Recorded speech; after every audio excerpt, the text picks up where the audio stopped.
Yeah, again. So here's part 2, I guess. Where did we leave off? Oh yeah, intermission. And after intermission, Matt Morgan came out, and his theme song is another one I like. Him and Beer Money and Ink Ink a little bit, and Desmond Wolf's, the Jeff Jarrett's, and Beautiful Peoples. But Matt Morgan comes out, and you don't really realize how huge Matt Morgan is until you see him in real life. I mean, this guy is freaking tall. And then, so Matt Morgan came out and he's posing and fans are hating him. Most of them, anyway. I'm cheering for him because I don't want to get on the bad side of a 7-foot-tall monster. But then Jeff Hardy comes out, and good lord. I mean, I'm serious. The pop this guy had, and in this small space, it sounded like John Cena just came out.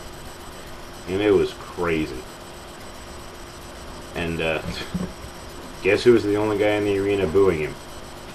This guy. I don't know, maybe it's just because I have common sense. Maybe it's because I don't see an opium pusher as a good role model. Either way. So, him and Matt Morgan wrestled, and Matt Morgan did what a giant should and beat the crap out of Jeff Hardy for most of the match. And then Jeff Hardy started punching him out.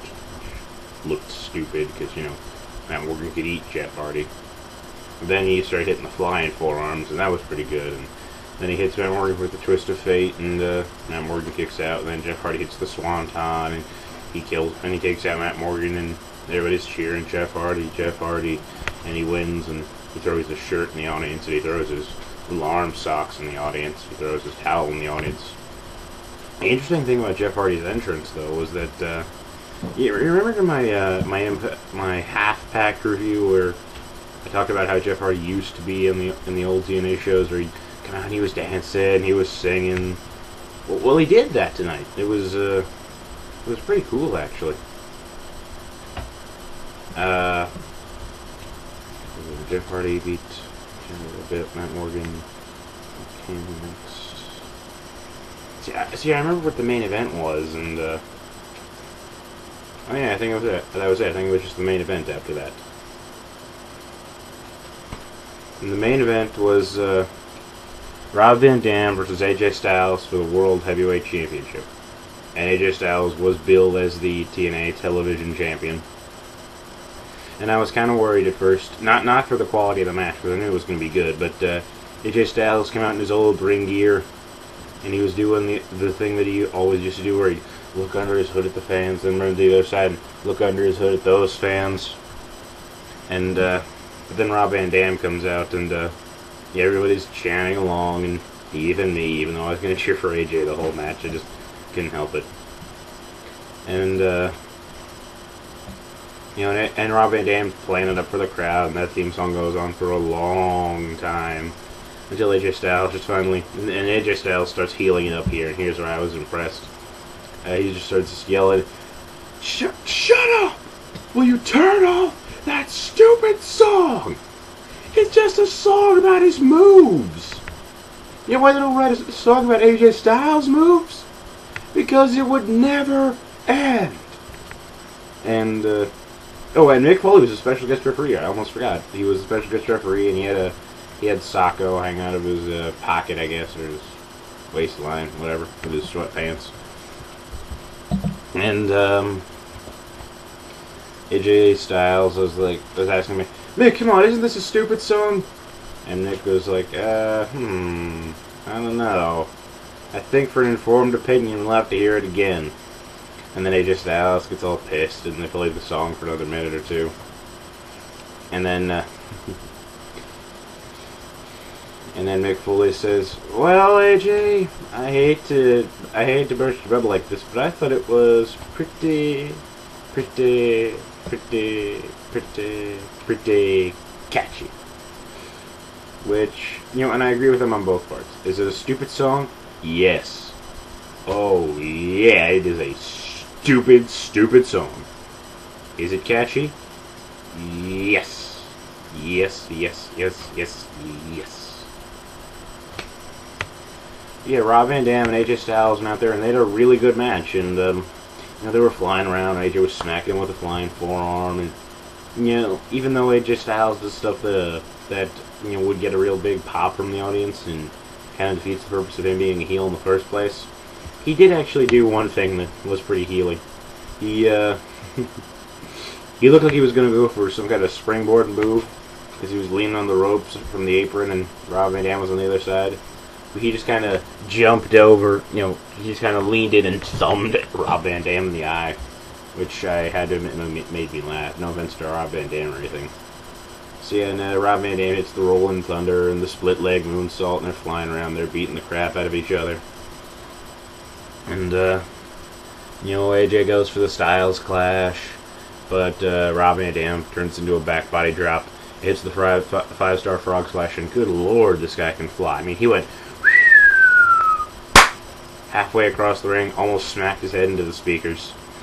Oh, and because Mick Foley was the guest referee, AJ Styles kept getting in his face and he wasn't counting fast enough, and eventually Mick Foley pulled out Sacco, and everybody went nuts.